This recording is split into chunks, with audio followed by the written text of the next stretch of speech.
योद्धाओं की हत्या कर दी। वो दोनों योद्धा हमारे वफादार थे, अनीता ने गुस्से में कहा। दरअसल अनीता इस बात से गुस्से में नहीं थी कि उसके 2 योद्धा मारे गए, बल्कि वो अपने खेमे के गद्दारों की हरकत से गुस्से में थी, जो कि खाते उसका थे और मदद डीके की करते थे। अनीता ने कहा, अब वो हमारे उन योद्धाओं को निशाना बना रहे हैं जो कि मेरे वफादार हैं। इस वजह से मेरे वफादारों के बीच दहशत फैली हुई है। दक्ष ने कहा, अगर ऐसा है तो तुम अपने वफादारों को लाल महल वापस क्यों नहीं बुला लेती हो? अनीता ने कहा, 3 दिन पहले मैंने अपने सारे योद्धाओं को लाल महल बुला लिया था, लेकिन अब मैं क्या करूं? क्या मैं अपने सारे योद्धाओं को लाल महल में कैद कर दूं? क्योंकि यदि कोई बाहर निकलता है तो उसे तुरंत मार दिया जाएगा।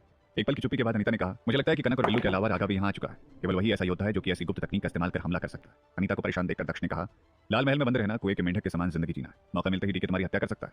दक्ष को पहली बार ऐसा लग रहा था जैसे कि अनीता खुद को निसहाय महसूस कर रही हो। केवल 2 हफ्ते से कम दिनों में अनीता इतनी कमजोर हो जाएगी, ये कल्पना से परे था। दक्ष की समझ में सब कुछ आ गया। उसने खुद से बात करते हुए कहा, डीके वाकई चालाक आदमी। उसने खुद आने से पहले अपने 3 शक्तिशाली योद्धाओं को भेज दिया ताकि वो अनीता के मनोबल को तोड़ दें और वो लाल महल से बाहर निकलने की हिम्मत ना कर सके। यदि ऐसी स्थिति रही तो अनीता के सामने मुश्किल पैदा हो सकती है। दक्ष को गंभीर देखकर अनीता ने कहा, डीके 2 समूह लेकर इधर आ रहा है। पहला समूह जो कि दिखाई दे रहा है, जबकि दूसरा समूह गुप्त रूप से हमारे आसपास मौजूद है। दक्ष ने कहा, डीके चुपके से हमें देख रहा है। वो लाल महल की कमजोरी का पता लगा रहा है। यदि वो ऐसा कर लेता है तो फिर उसे खत्म करना असंभव हो जाएगा। अनीता ने कहा, मैं निश्चित रूप से डीके के उद्देश्य को जानती हूं, लेकिन हम वर्तमान स्थिति को बदल कैसे सकते हैं? दक्ष ने कहा, अब हमारे पास एक ही विकल्प है। अनीता गंभीर लहजे में दक्ष को देख रही थी। दक्ष ने कहा, पहल करनी होगी। अगर हम कनक और बिल्लू को मार देते हैं तो हम न केवल उसका मनोबल तोड़ सकते हैं, बल्कि डीके भी सामने आने पर मजबूर हो जाएगा। अनीता सोचने लगी कि दोनों दलों की ताकत के बीच बहुत असमानता है। ऐसे में आर्य मलिक की योजना सही नहीं लग रही है। कनक और बिल्लू कसाई समुदाय के शीर्ष योद्धा हैं। उन्हें मारने के लिए कम से कम 6 शक्तिशाली योद्धाओं की आवश्यकता पड़ेगी। अगर हम पहले हमला करने की पहल करते हैं तो फिर दोनों पक्षों को काफी नुकसान होगा और मजबूर होकर डीके हमारे सामने आ जाएगा और हमारा बचना मुश्किल हो जाएगा। दक्ष ने कहा, तो तुम क्या चाहती हो? हम पहले ही मैदान छोड़ दें? अनीता ने कहा, यदि अभी मैदान छोड़ दें तो हमारे पास बचने का 50-50% मौका है, लेकिन अगर अभी हमला करते हैं तो फिर हमारे वफादारों का वध कर दिया जाएगा और इसके जिम्मेदार मैं होंगी। दक्ष ने कहा,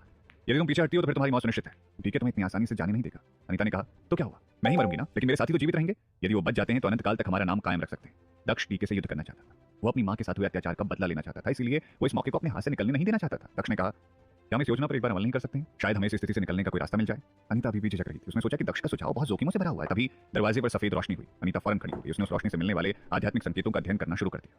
कुछ देर बाद अनीता गंभीर दिखने लगी। दक्ष ने पूछा, ये किस तरह का संकेत था? अनीता ने कहा, कोई गंभीर बात नहीं है। मैंने उम्मीद नहीं की थी कि डीके चंद्रवंशी समुदाय ब्रह्मांड मंडल के योद्धा के पास पहुंच जाएगा। दक्ष ने गंभीर लहजे में पूछा, चंद्रवंशी समुदाय के ब्रह्मांड मंडल के योद्धा के साथ डीके क्यों है? क्या बात है?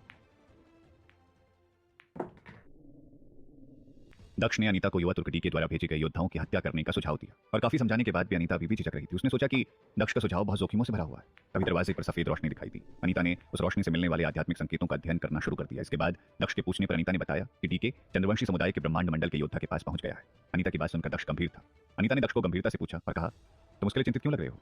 दक्ष ने खुद को सहज दिखाने की कोशिश की और फिर कहा, क्यों ही, मैं उसे एक बार ही मिला था। एक पल की चुप्पी के बाद दक्ष ने कहा, मुझे लगता है कि डीके का उसके साथ अच्छा संबंध है, इसलिए वो हम सबको खत्म करने के लिए उसकी मदद ले सकता है। अनीता ने कहा, असंभव। सूचना के अनुसार कनक और बिल्लू ने चंद्रवंशियों के इलाके पर हमला कर दिया। समुदाय के कई योद्धा मारे गए और ब्रह्मांड मंडल की वो योद्धा भी गंभीर रूप से घायल हो चुकी है।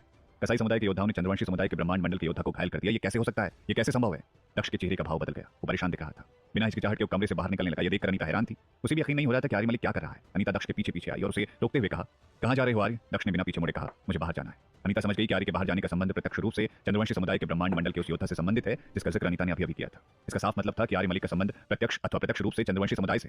अनीता को यकीन नहीं हो रहा था कि उसका सबसे विश्वास पात्र आर्य मलिक उसे ऐसे समय में छोड़कर लाल महल से बाहर चला जाएगा जब दुश्मन मौके की तलाश में था ताकि वो हमला कर सके। अनीता ने गुस्से में कहा, तुम चंद्रवंशी समुदाय के योद्धा की मदद करने जा रहे हो? क्या तुम नकारात्मक शक्ति को मानने वाले समुदाय से हो? दक्ष ने अनीता को गौर से देखा और कहा, मैं वास्तव में उसे बचाना चाहता हूं, लेकिन मैं किसी नकारात्मक समुदाय से ताल्लुक नहीं रखता हूं। महामहिम, तुम शर्त भूल रही हो। ये मेरा निजी मामला है। मैं कौन हूं इस बारे में ज्यादा ना सोचे तो ये हम दोनों के लिए अच्छा रहेगा। दक्ष ने अगले ही पल हवा में छलांग लगा दी और वो काफी दूर निकल गया। दक्ष के जाते ही अनीता ने अपनी मुट्ठी भींचते हुए कहा, मैं जब मुसीबत में हूं तो वो भी मुझे छोड़कर चला गया। मैंने इसे संरक्षक जैसा महत्वपूर्ण पद दिया, लेकिन क्या वो चंद्रवंशी समुदाय की योद्धा इसके लिए इतनी जरूरी है? इतना कहकर अनीता अपने कमरे में चली आई। कुछ देर बाद एक योद्धा ने अनीता के कमरे में प्रवेश किया और कहा, महामहिम, संरक्षक ने आपके लिए एक पत्र छोड़ा है। अनीता ने उस पत्र को लपक कर अपने हाथों में लिया और पढ़ना शुरू कर दिया। यदि तुम लाल महल के अंदर रहती हो तो तुम्हें डीके के हाथों हार का सामना करना पड़ेगा। तुम्हें अब हर हाल में लाल महल का त्याग करना होगा। अब मैं चंद्रवंशी समुदाय के उस योद्धा की जीवन रक्षा के साथ साथ कनक और बल्लू को खत्म करने जा रहा हूं। यदि तुम जरूरत से ज्यादा नहीं सोचती तो इस मिशन में मैं तुम्हें भी साथ करता, लेकिन तुमने लाल महल का मोह नहीं त्यागा है। खैर, मैं अपने मिशन में कामयाब रहूंगा। जल्द मिलते हैं। पत्र पढ़ने के बाद अनीता ने अपनी आंखें